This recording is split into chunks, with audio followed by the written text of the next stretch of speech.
रोखठोक वार्तांकन, रोखठोक बातमी।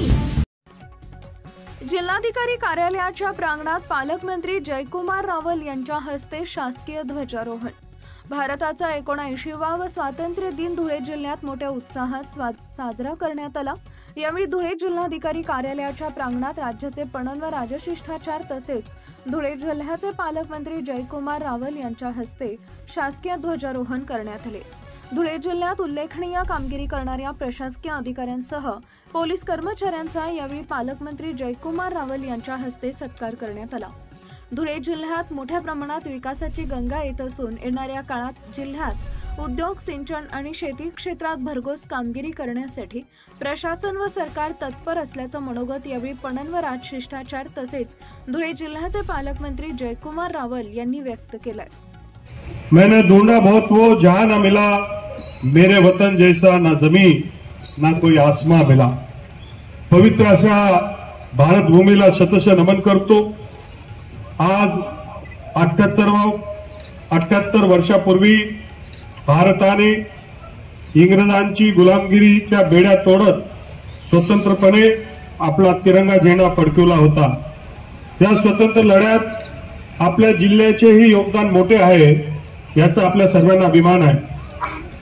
राज्याचे मुख्यमंत्री श्री देवेंद्र फडणवीस, उपमुख्यमंत्री श्री एकनाथजी शिंदे, उपमुख्यमंत्री अजितदादा पवार यांच्या नेतृत्वाखाली आपला महाराष्ट्र शासनाची प्रगतीकडे वाटचाल सुरू आहे।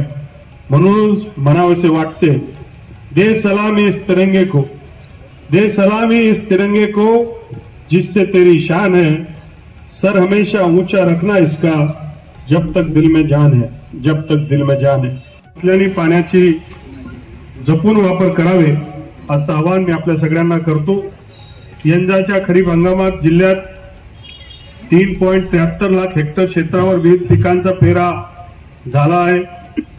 शेतकऱ्यांना गरजेनुसार रासायनिक खते उपलब्ध करून देण्याची सूचना मी कृषी विभागाला दिली आहे।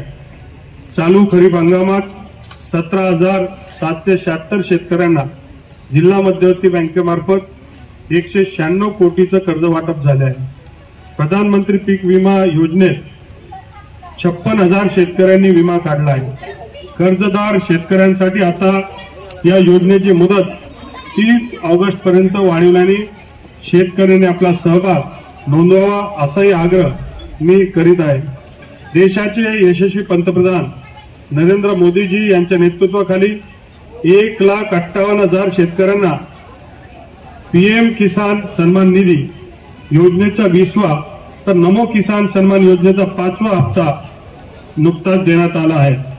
महाराष्ट्रातील महत्त्वाच्या आणि ताज्या बातम्या पाहण्यासाठी आमच्या जय हो न्यूज चॅनलला सबस्क्राइब करा आणि बेल आयकॉन प्रेस करा।